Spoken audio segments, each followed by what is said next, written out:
Innal hamdalillah nahmaduhu wa nasta'inuhu wa nastaghfiruh wa na'udzu billahi min shururi anfusina wa sayyiati a'malina may yahdihillahu fala mudilla lahu wa may yudlil fala hadiya lahu. Asyhadu an la ilaha illallah wahdahu la syarika lahu wa asyhadu anna Muhammadan abduhu wa rasuluhu la nabiyya ba'dahu wa rasuluhu. Allahumma shalli wa sallim wa barik ala Muhammad wa ala ali Muhammad. Amin. Qala Allah Ta'ala fil Qur'anil Karim, ya ayyuhalladzina amanu taqullaha haqqa tuqatih wa la tamutunna illa wa antum muslimun. Qala Rasulullah sallallahu alaihi wasallam, innamal mu'izzu bi mutamimah kalimat Amma. Jemaah sidang Jumat yang dirahmati Allah, mari kita sama-sama memanjatkan puji syukur kehadirat Allah SWT atas segala limpahan rahmat dan karunia, nikmat iman dan Islam yang insya Allah di akhirat nanti iman kita, orang-orang kafir berusaha menebus dengan segala harta yang dia miliki, segala anak dan istri yang dia miliki, bahkan seluruh pendukungnya dia miliki. Maka iman itu tidak dapat rusak. Maka hari ini kita bersyukur bisa berkumpul di masjid yang mulia ini, sebagaimana dalam firman Allah SWT, surat Al-Anfal ayat 2.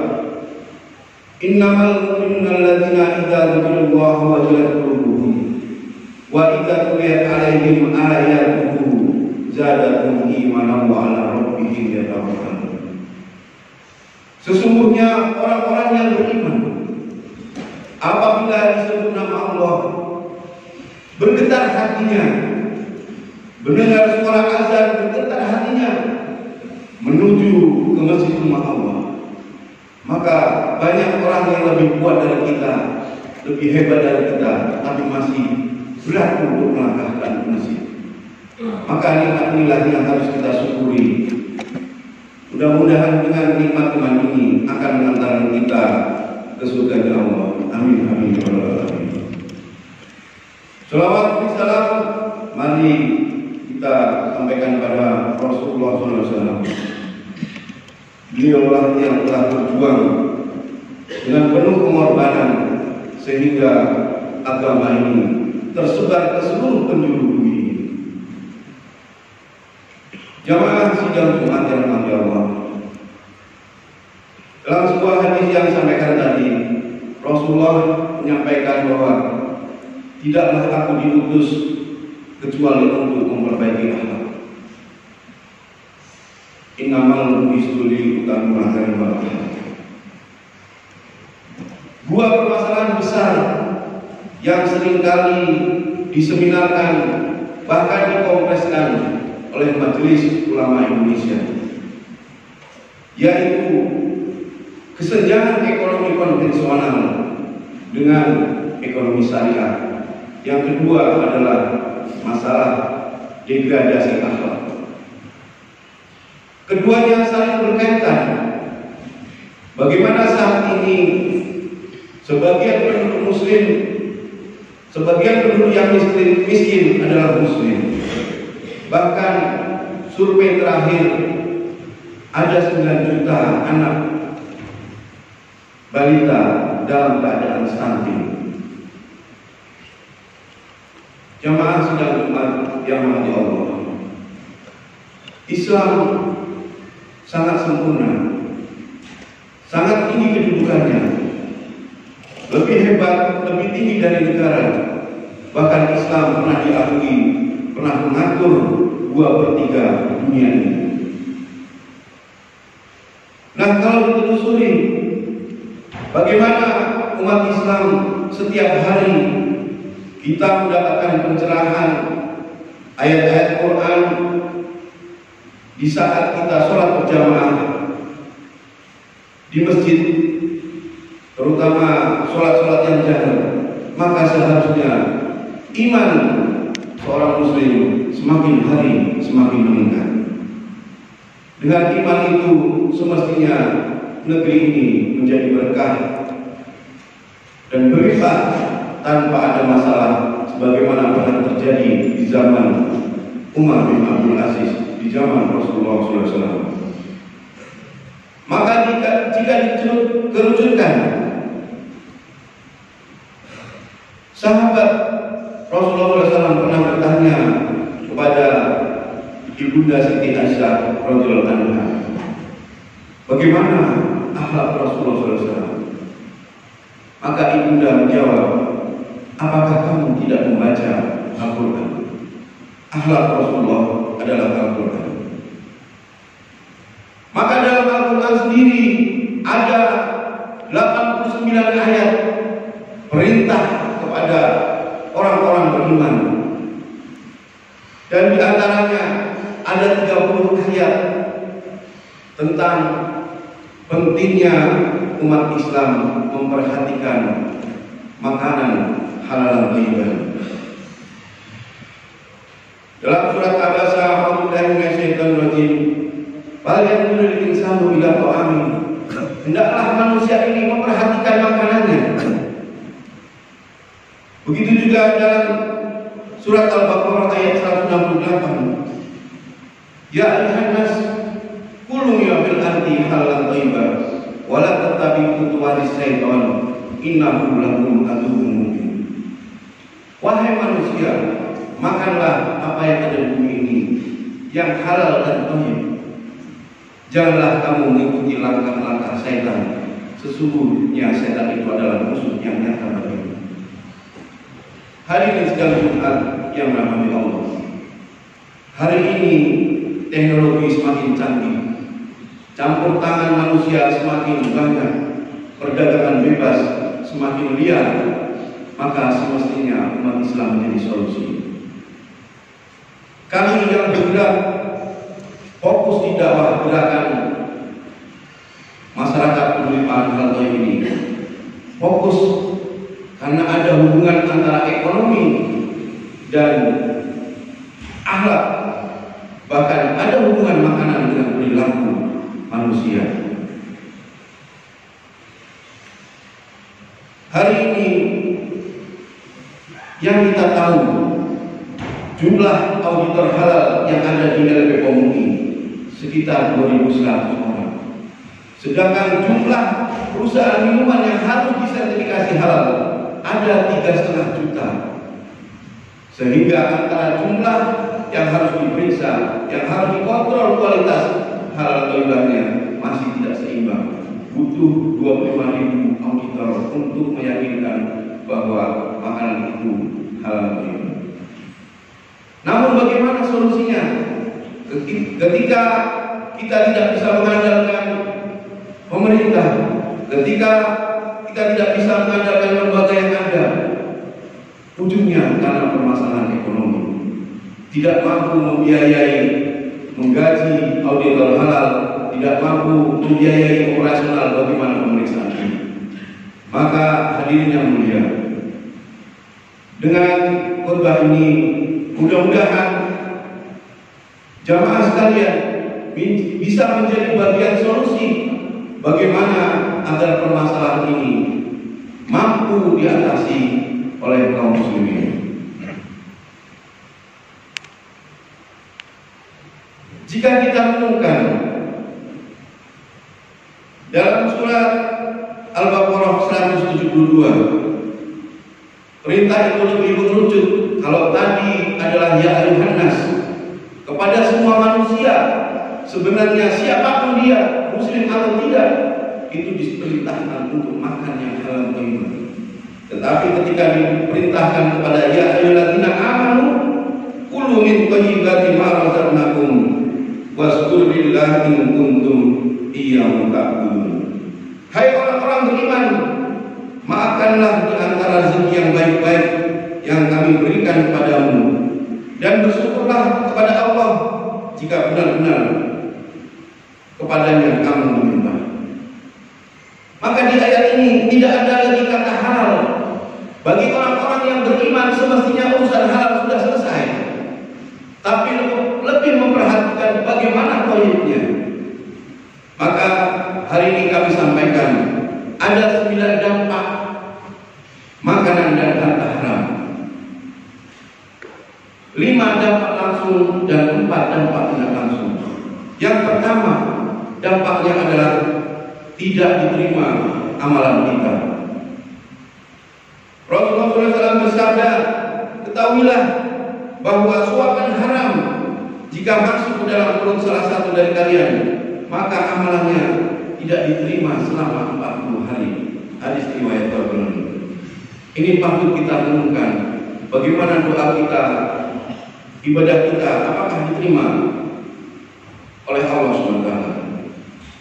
Maka dampak yang kedua adalah tidak terkabulnya doa. Saat bin Abi Waqqas bertanya kepada Rasulullah SAW, ya Rasulullah, doakan saya kepada Allah agar doa saya terkabul. Rasulullah menjawab, wahai Sa'ad, perbaikilah makananmu, maka doamu akan terkabulkan. Hadis riwayat Tabrani. Disebutkan juga dalam hadis lain bahwa Rasulullah bersabda, seorang lelaki melakukan perjalanan jauh, rambutnya kusut, mukanya berdebu, menengadahkan kedua tangannya ke langit dan mengatakan, wahai Rabbku, padahal makanannya haram dan mulutnya disuapkan dengan yang haram, maka bagaimanakah akan diterima doa itu? Hadis riwayat Muslim. Dampak yang ketiga, mengikis keimanan pelakunya. Rasulullah SAW bersabda, tidaklah meminum khamar ketika ia meminum khamar termasuk seorang mukmin. Riwayat Bukhari Muslim. Jelas peminum khamar saat dia minum tentu terkikis keimanannya.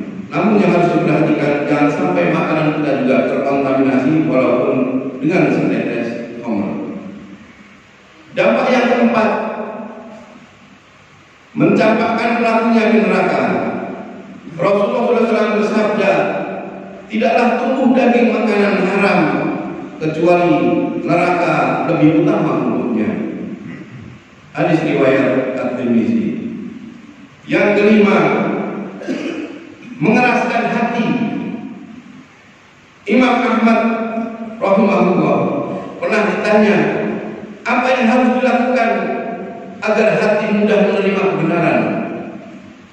Maka beliau menjawab, dengan memakan makanan halal.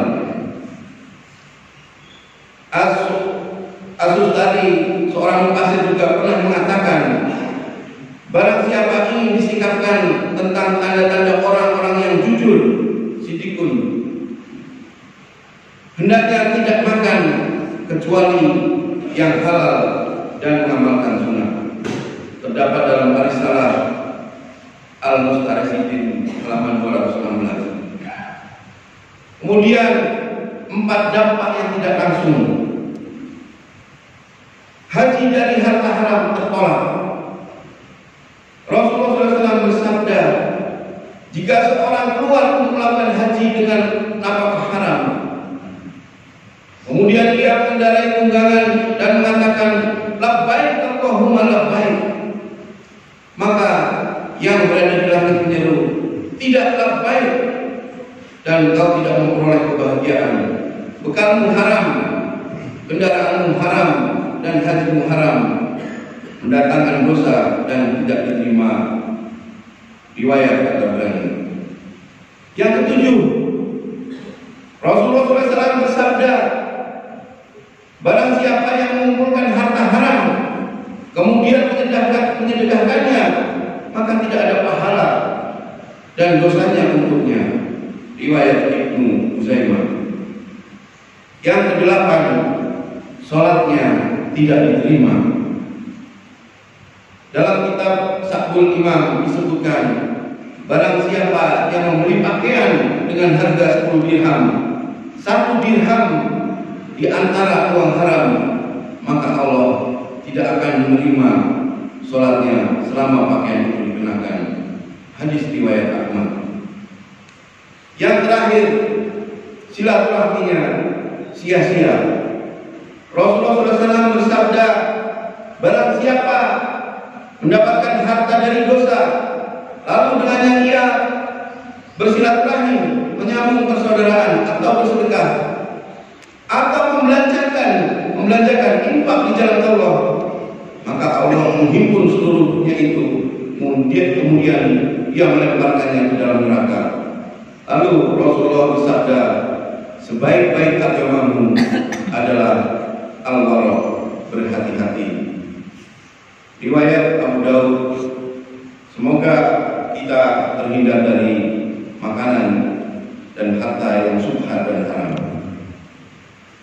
Hadirin sidang Jumat rahmati Allah. Banyak contoh kisah para sahabat, tabi'in, para ulama salaf, bagaimana cara memperhatikan makanan halal thayyiban ini. Saya sebutkan beberapa kisah, di antaranya kisah Abu Bakar As-Siddiq radhiyallahu anhu. Suatu hari ia menyuruh budak laki-lakinya untuk mengambil uang upah. Usai si budak mengambil upah, Abu Bakar menggunakannya untuk membeli makanan. Setelah makanan selesai disantap, si budak berkata, "Tuan, tahukah Anda apa yang telah Anda makan tadi?"